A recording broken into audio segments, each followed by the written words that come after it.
காலையில் விழித்தாலும் பெண், இரவில் தூங்கினாலும் பெண், வாழ்க்கையே பெண். அவனுக்கு தேவை ஐ லவ் யூ என்ற வார்த்தை. இதுதான் வாழ்க்கையின் லட்சியம், குறிக்கோள், நோக்கம்.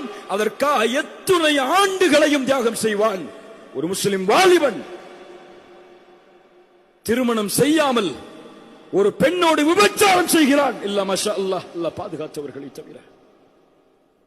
திருமணம் செய்யாமல் ஒரு பெண்ணோடு பேசுகிறான், பழகுகிறான், ஆனந்தம் கொள்கிறான். இதுவா வாழ்க்கையின் குறிக்கோள்? இந்த சமூகத்தை உருவாக்குவதற்காகவா உமர் வாழ்ந்தார் ரலியல்லாஹு அன்ஹு? இந்த சமூகத்தை உருவாக்குவதற்காகவா சுமையா கொல்லப்பட்டார்?